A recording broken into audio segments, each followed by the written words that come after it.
Mustafa Muhammadin sallallahu alaihi wasallam wa alihi washabihi wa dzurriyyatihi wa qarabatihi wa ali baitihi ajmain wa ila musannifatil kitab wa muqaddimatil kitab wa masyayikhihim wa ustadihim wa usulihim wa furu'ihim wa jami' masyayikhina wa ustadina wa usulihim wa furu'ihim wa jami' talamidana wa liman fa'ati wa barakati hadil kitab wa hadil ulum fi dunya wal akhirah. Al-Fatihah.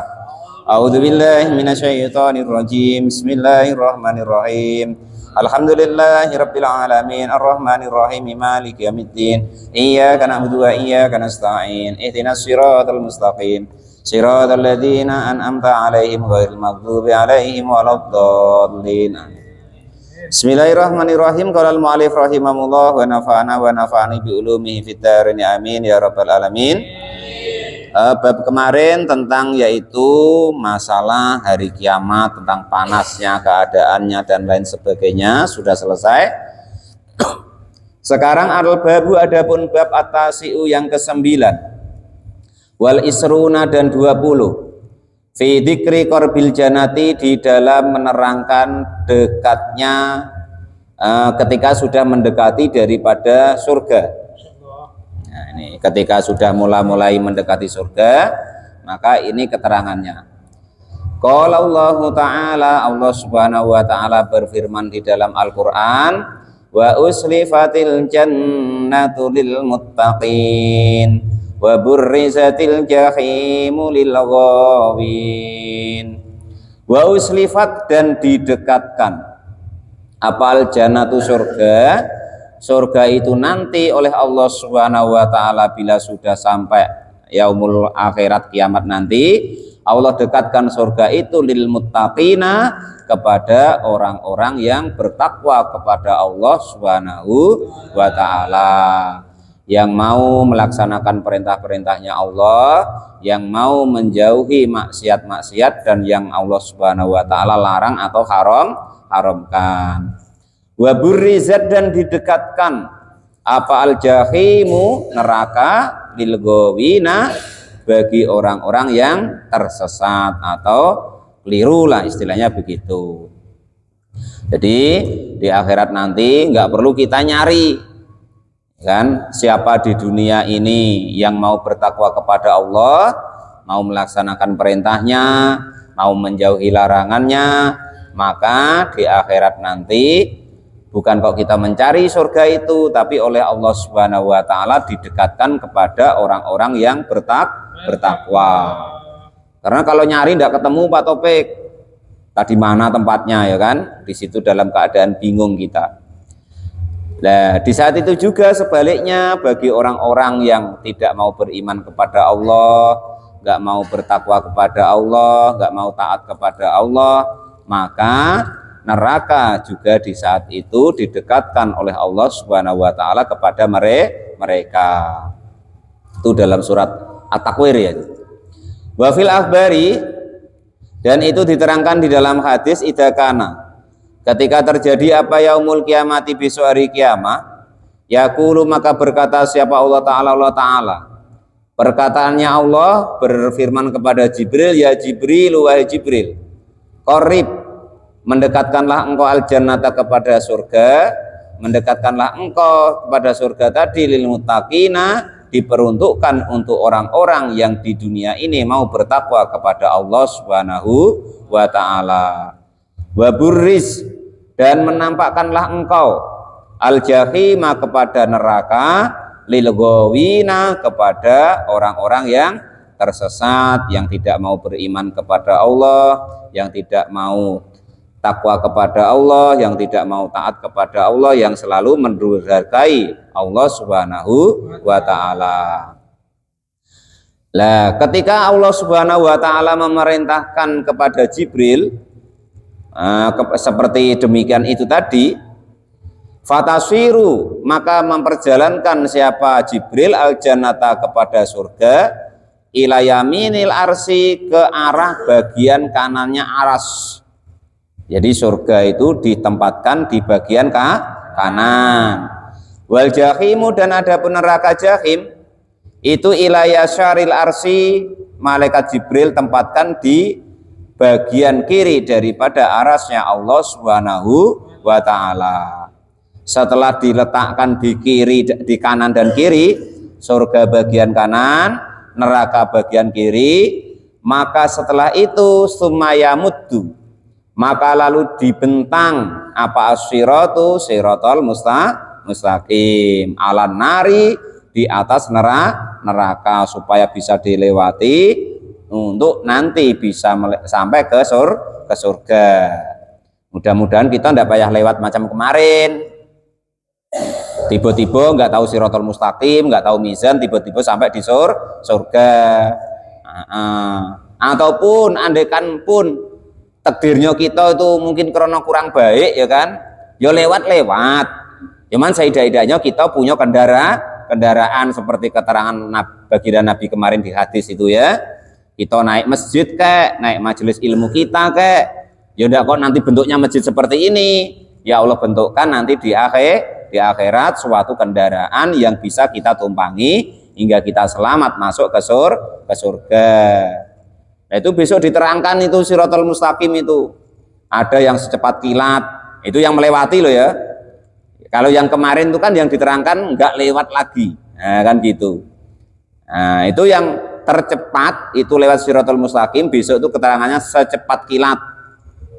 Ada yang secepat ibaratnya tuh seperti burung terbang, ada yang secepat orang tuh seperti naik kuda, ada yang secepat orang tuh seperti naik bigol, ada yang secepat orang tuh seperti lari, ada yang orang tuh secepat lewat siratal mustaqim itu nanti seperti orang berjalan agak cepat, ada yang lewat siratal mustaqim besok di akhirat itu yang seperti berjalan biasa, ada juga itu besok yang lewat siratal mustaqim merangkak-rangkak. Insya Allah diterangkan itu besok di bab yang berikutnya, ya. Cuman itu dicuplik dulu, nah, biar kita semangat.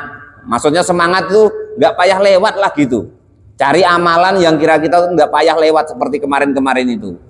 Selalu hadir di majelis ilmu atau macam mana kemarin, ya. Nah, itu cari sendiri kemarin tuh. Nah, itu seperti itu. Ada yang nanti itu, nah, besok keterangan di belakang, sampai ibaratnya merangkak jatuh naik lagi, merangkak jatuh naik lagi, nggak jatuh maksudnya gantungan.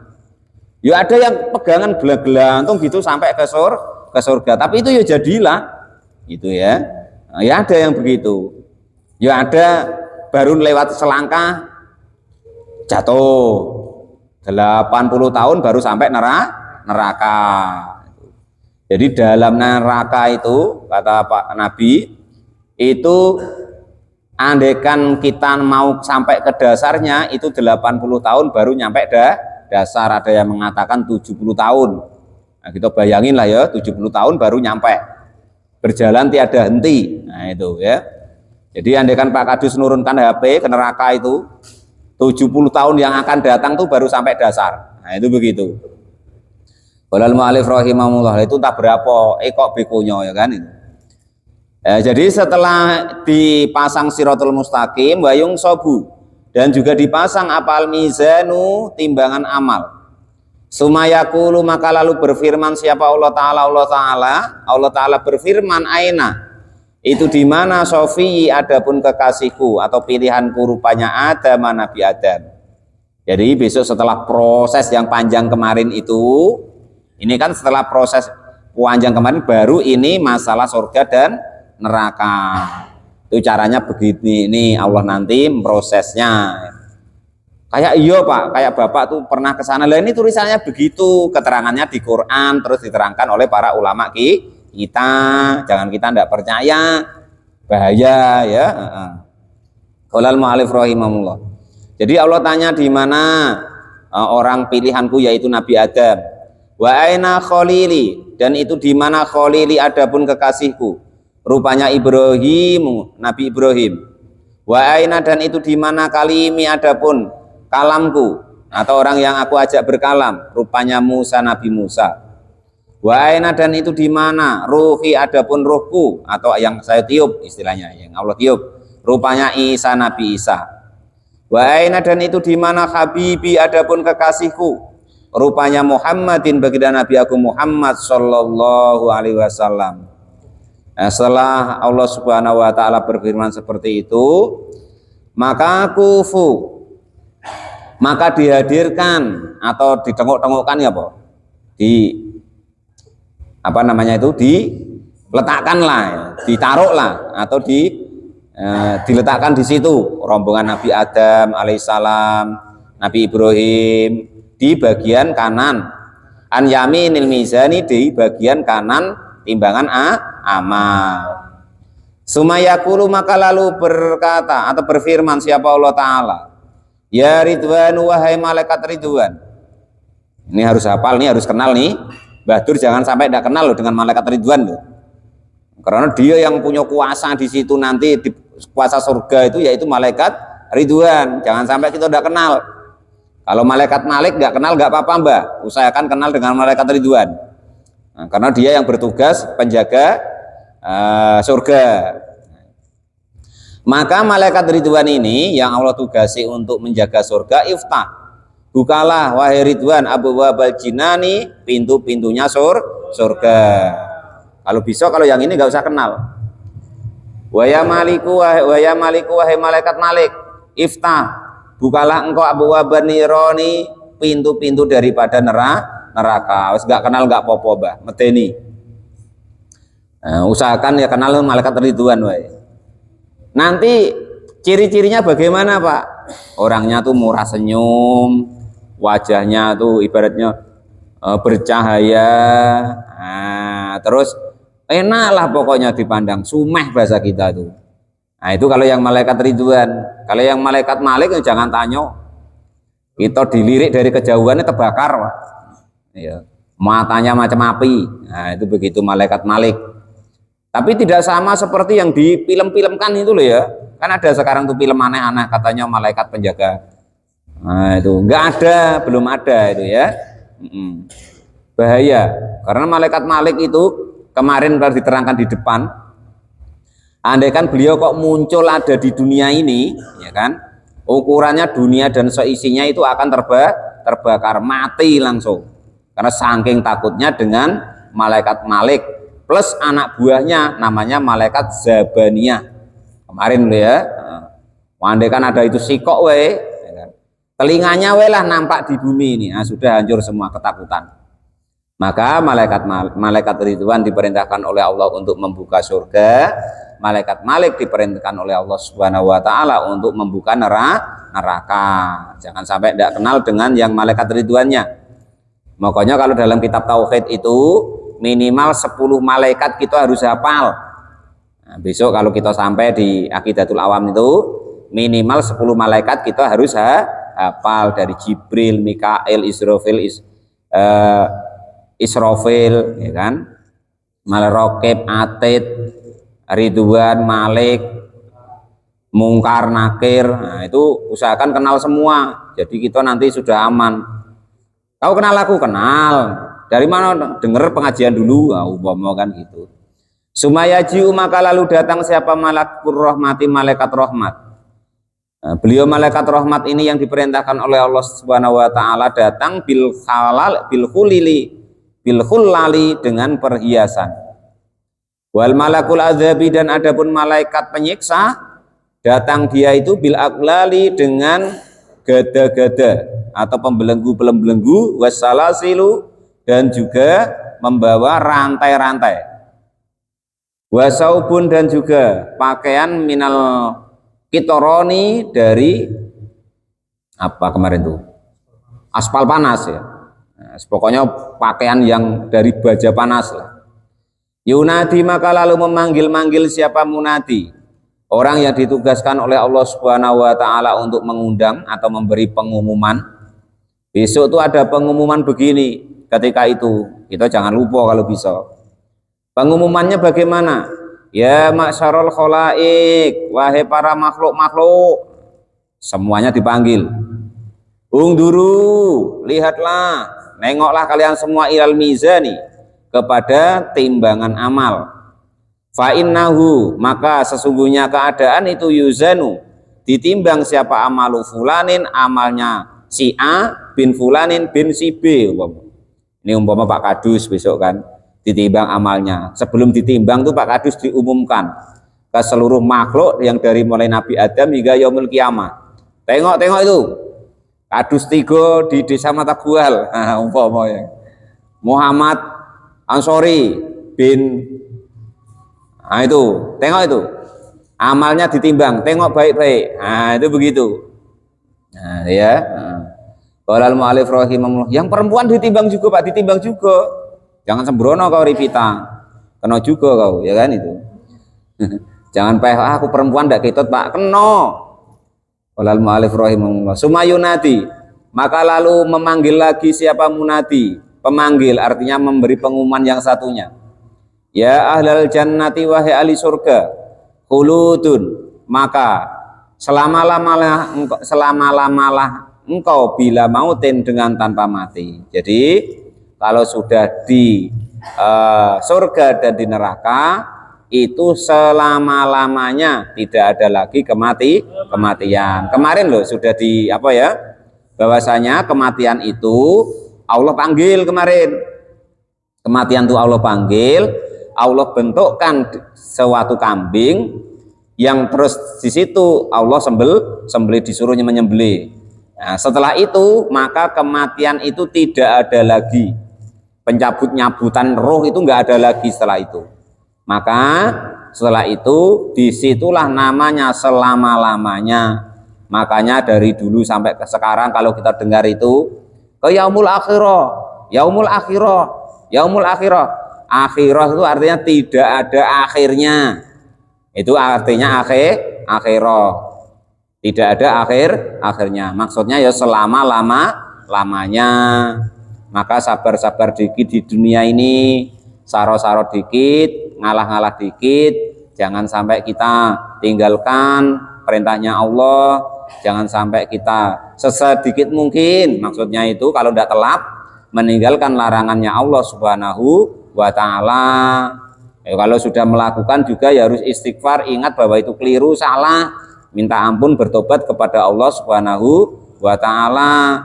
Terus kalau bisa, kalau sudah melakukan kesalahan kekeliruan itu, apalagi yang dulu-dulu, jangan diungkit-ungkit lagi, jangan dipamer-pamerkan lagi, jangan dibangga-banggakan lagi. Oh, aku dulu waktu bujangan ngabisin perempuan sekampung, jangan diceritakan. Dulu sudah ditutup sama Allah ya. Nah, sudah diampuni, maksudnya itu sudah ditutup sama Allah, tidak dinampain sama Allah. Ini kok kita bongkar-bongkar lagi. Ya Allah nanti marah. Aib kamu aku tutup, kok malah kamu buka-buka lagi. Nah itu juga salah satunya. Kita itu ya, tapak kadus, tapak mokles, guru yang kalian anggap guru ini sendiri ya kan. Siapapun itu, orang itu dipandang baik oleh orang lain. Ini sirinya ya, rahasianya ya. Orang itu dipandang baik oleh orang lain itu karena aibnya, cacatnya, kekurangannya itu lagi ditutup oleh Allah Subhanahu wa Ta'ala. Jadi kita jangan sok-sokan sok baik.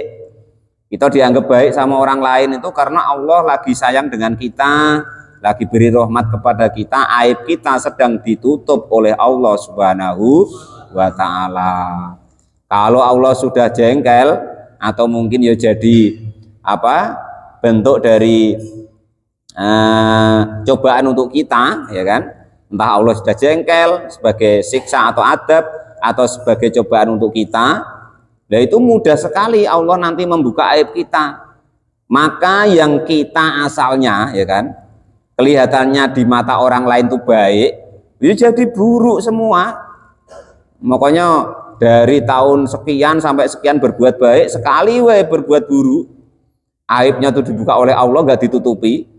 Biasanya ini umpama ya kan, selingkuh kok nggak ketahuan umpama ya kan aman ya kan, lagi ditutup sama Allah. Coba sekali ketahuan, bini nian lari, nah itu begitu, diamuk pula, suruh minggat pula itu kan, baru sikok masalah, belum masalah lain-lainnya. Kita korupsi, selama ini ditutup sama Allah ya kan. Cuman kalau Allah sudah jengkel ataupun yang mungkin menjadi musibah untuk kita atau cobaan untuk kita, ya Allah nampakkan ya kena tangkap KPK. Nah itu begitu. Lainnya mungkin ya banyak yang korupsi, cuman belum ketahuan sama dengan tadi. Lainnya mungkin ya banyak yang selingkuh, ya kan? Tapi karena aibnya masih ditutup oleh Allah Subhanahu wa taala. Tunggu aja saatnya nanti dibuka sama Allah. Malu, ya kan itu. Katanya ustadz kok begitu. Nah, itu. Katanya apa namanya? Pak Imam kok begitu. Nah, sudah habis hingga akhir hayatnya. Padahal cuma sekali. Seolah-olah kita manusia itu tidak boleh keliru, tidak boleh salah, ya kan? Padahal manusia itu tempatnya salah dan keliru. Makanya saya balik pesan loh ya. Guru kalian iceknya, ya kan? Iceknya guru kalian itu manusia biasa. Maka saya sudah pesan bolak-balik, kalau orangnya jangan untuk pedoman. Kalau ilmunya silahkan dipakai yang baik, yang benar dipakai untuk bekal kita di dunia dan akhirat. Kalau orangnya jangan. Kalau kalian jadikan pedomannya itu orangnya, itu nanti suatu saat kalian akan kecewa, tidak bisa menerima atau tidak siap kalau guru kita atau orang yang kita hormati atau orang yang kita anggap baik itu keliru. Padahal itu sudah sunatullah, desainnya manusia itu begitu. Tapi ternyata itu. Nah, makanya kata para ulama kita, sebagian kita usahakan agak menghindar dari orang-orang yang tidak siap dengan kesalahan atau kekurangan kita. Jangan berkawan, maksudnya itu salah satu daripada anjuran dari para ulama kita. Itu seperti itu. Jadi kita intinya kita dianggap baik itu sebenarnya bukan kita baik, tetapi kita lagi dikasih baik oleh Allah Subhanahu wa taala, dan yang terpenting aib kita, kekurangan kita, kesalahan kita lagi ditutup oleh Allah Subhanahu wa taala. Nah, itulah nanti kalau di akhirat pun ya begitu. Ada nanti yang amal-amal kita yang enggak baik itu diampuni, dimaafkan oleh Allah, ditutup oleh Allah. Salah satu caranya seperti sabdanya Nabi, barang siapa kok menutupi aib saudaranya muslim, maka 1000 aibnya akan ditutup oleh Allah Subhanahu wa taala. Itu begitu. Jangan kita umbar-umbar, andaikan ketahuan umpama Bang Firman kok SMS jando lah, umpama biarin Pak Rozak. Kita cacat enggak tahu, jangan kita ceritakan ke Pak Mukhlis, viral nanti. Nah, itu begitu, kacau ya. Nah, itu catatannya begitu maksudnya ya. Nah, jadi intinya besok di bab ini, kalau orang kok sudah dimasukkan surga oleh Allah Subhanahu wa taala setelah ditimbang amalnya, maka akan selama-lamanya di surga bila mautin dengan tanpa kematian. Begitu juga ini yang satunya, ya ahlan nari, wahai ahli neraka, khuludun, selama-lamalah engkau bila mautin dengan tanpa mati di neraka. Jadi kalau digebuk itu Pak, disiksa nggak mati. Gebuk hancur, balik lagi. Gebuk lagi hancur, balik lagi. Maka kemarin itu sampai orang-orang kafir itu minta, ya Allah, aku jadi debu aja lah, macam hewan ketika dihisap kemarin. Umpama pernah ditanduk kawannya, nanduk sekali sudah sah, deal jadi debu. Nah, karena nengok seperti itu hisapnya hewan, ya kan? Nah, para orang-orang kafir itu sampai minta jadi debu aja, seperti hewan itu tadi. Cuman nggak bisa lagi sudah, ya gitu ya. Karena di ayat kemarin itu kita ngaji ya, sudah diturunkan nabi, rasul, diturunkan pewarisnya para ulama kita untuk menerangkan kepada kita. Bahkan kalau di tempat kita ada dai per desa, nah itu ya, itu sampai kok kita ndak gugu, ndak nurut ya salahnya sendiri. Seperti keterangan kemarin ya, wong kita tuh aslinya penduduk surga, kakek buyut kita dari surga. Kita yang dikasih ya kunci surga, terus dikasih pembimbing, gitu, para nabi, rasul, sampai sekarang para ulama-ulama kita, guru-guru kita. Lah kok sampai kita masuk neraka itu ya, sungguh heran para malaikat itu. Gitu. Kemarin dulu ayat apa tuh? Surat Al-Mulk ya. Alladzi khalaqal mauta wal hayata Alam ya'tikum nadhir itu kemarin. Alam ya'tikum nadhir qalu bala qad ja'ana nadhir fakadzabna wa qulna ma nazzalallahu min syai'in in antum illa fi dhalalin kabir. Itu nyesal dia. Jadi validalika maka demikian ketika bahwasanya besok di akhirat itu kalau masuk surga ya selama-lamanya, besok kalau ke neraka ya selama-lamanya. Itu maka kita sering dengar dari guru-guru kita, para ulama kita, dari Nabi, dari Rasul bahwa kita masuk surga itu karena rahmatnya Allah Subhanahu wa ta'ala. Karena enggak cucuk kita paling beramal berapa tahun sih, ya kan? Umpama kita umur kita 60 tahun 60 tahun itu umpama tidurnya kok 8 jam 20 tahun itu untuk tidur tok. Umpama kok kerjanya 8 jam yang 20 tahun untuk kerja tok. Berarti ibadah kita itu cuman 20 tahun, itu pun kalau, ya kan? Itu aja sholat ya campur mikir dodo sawit, mikir kreditan, mikir bank, mikir macam-macam. Ya ada yang mikir jando ya kan macam-macam lah. Yang belum rabi ya mikir bojo, ya kan macam-macam pokoknya. Nah, itu seperti itu. Nah, itu yang 20 tahun tidur. 20 tahun tidur. Nah, itu. Nah, itu kalau 8 jam itu andaikan hidupnya kok 60 tahun, yang 20 tahun itu kita untuk tidur. Nah, itu begitu. Baru lainnya tuh katanya untuk kerja itu kalau pula. Lah yang 20 tahun katanya ya kan ya untuk ibadah pula itu, kalau pula tadi ya kan. Walaupun ya sambil mikir aneh-aneh tadi ya kan itu.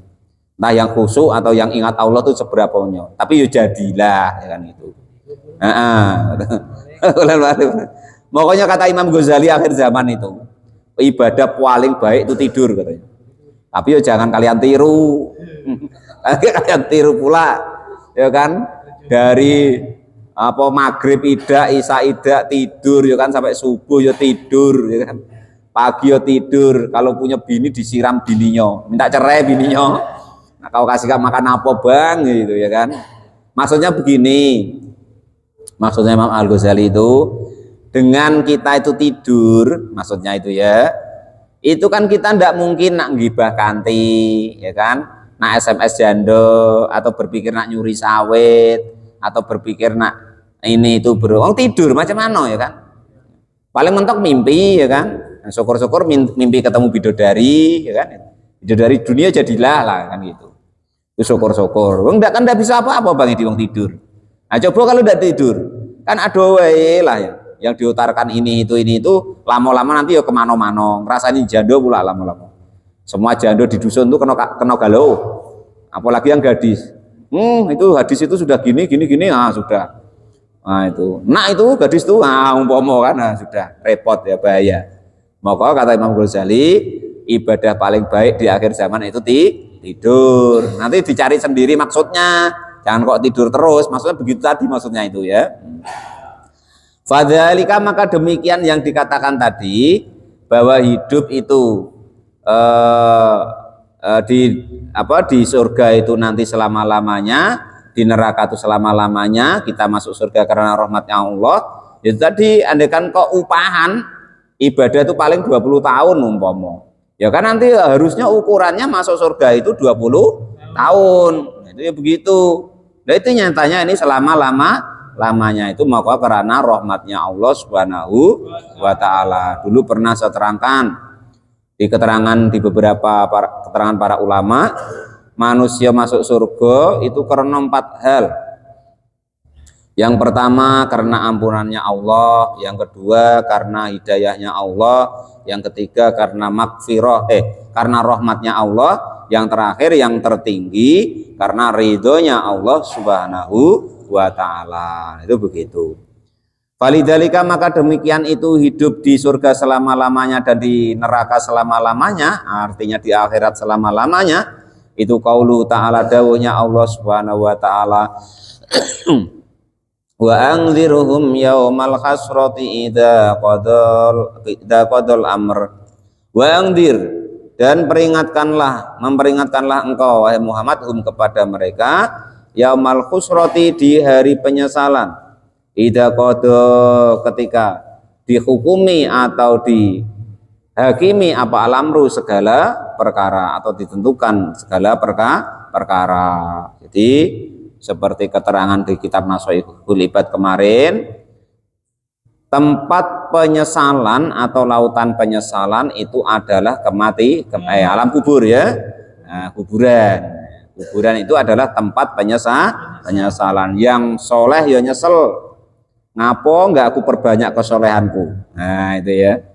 Yang enggak soleh ya kan, yang fasik, yang rusak, yang enggak mau taat kepada Allah, apalagi yang kafir, lebih nyesel lagi. Nah, itu begitu.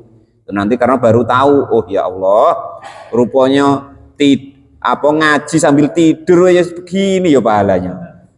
Ngerti macam itu aku dulu gak tidur nah gitu. Wong ngaji gak paham ya begini ya. Ngerti aku berusaha paham wong aku ngaji kadang-kadang begini ya pahalanya. Wah ngerti macam itu dulu, aku dari dulu gak pernah berhenti. Nah itu begitu. Sholat juga begitu. Wah pahalanya sholat rupanya begini. Sekali sujud itu rupanya begini. Wah tahu macam itu dari kecil gak aku tinggalkan sholat ini. Dan lain sebagainya, sebagainya. Itu namanya kuburan adalah lautan penyesalan. Al-babu adapun bab as-salasuna yang ke-30. Fi dzikri adimi saati, di dalam menerangkan agungnya hari kiamat, yakni dahsyatnya hari kiamat. Wallahu alam bisawab. Alhamdulillahirabbil alamin.